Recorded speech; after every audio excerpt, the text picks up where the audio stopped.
राधिका अपने माँ बाप की इकलौती बेटी थी। वह सोच रही थी, अगर मैं शादी करूँगी तो उसी घर में करूँगी जहाँ पर बाथरूम होगा, नहीं तो नहीं करूँगी। कुछ दिनों बाद रमेश के साथ राधिका की शादी हो गई। ससुराल आई तो दूसरे दिन ही वह अपने सास से कहा, माँ जी बाथरूम कहाँ पे है, मैं नहाने जाऊँगी।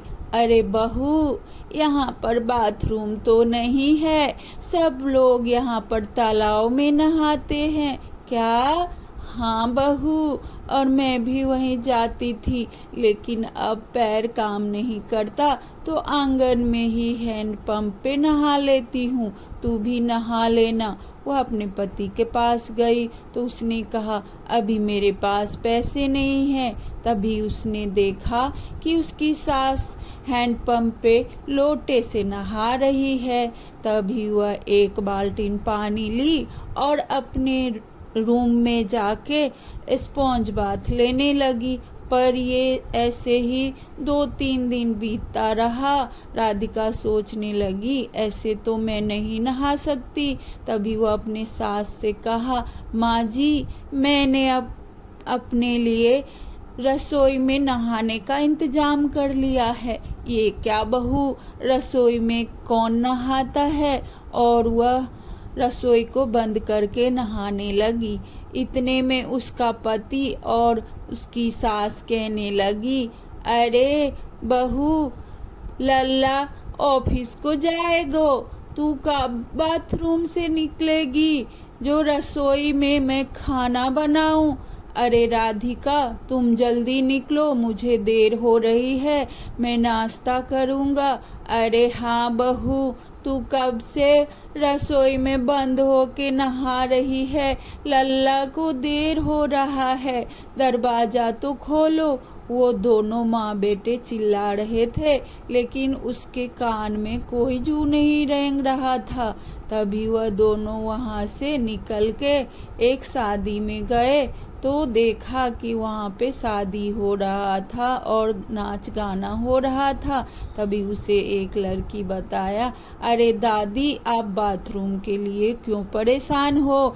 प्रधानमंत्री योजना से बाथरूम के लिए सबको पैसे मिलता है।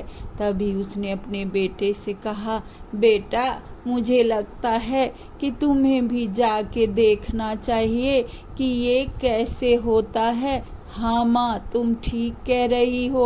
और वहाँ से वो लोग अपने घर आए तो देखा कि उसकी बहू अभी तक बाथरूम में ही बंद है। अरे बहू, मैं कब से तुम्हें चिल्ला के पुकार रहा हूँ, तुम क्या कर रही हो? अभी तक रसोई का दरवाजा नहीं खोला है। अरे माँ, मुझे लगता है कि राधिका को कुछ हो तो नहीं गया, देख ले लल्ला। तभी वह खिड़की से देखा तो राधिका बेहोश गिर के पड़ी थी। तभी वह अपनी दरवाजा को तोड़ा और राधिका को उठा के उसे रूम में ले आया। डॉक्टर को बुलाया तो डॉक्टर ने कहा, इनका पैर फिसलने से यह गिर गई थी और इनका ख्याल रखिए आप लोग। तभी राधिका बहुत रोने लगी और कहा, रसोई घर में कौन नहाता है? वहाँ पर तेल गिरा था, इसीलिए मेरा पैर फिसल गया और मैं गिर गई। तभी वह बहुत रोने लगी। तभी उसकी सास और पति ने कहा, मुझे माफ़ कर दो बहू, मैंने इतना नहीं सोचा था।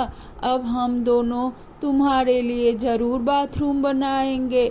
और उसने अपने बेटे से कहा, बेटा आज ही जाके तू साहूकार से पैसे ले आ और बहू के लिए बाथरूम बना दे।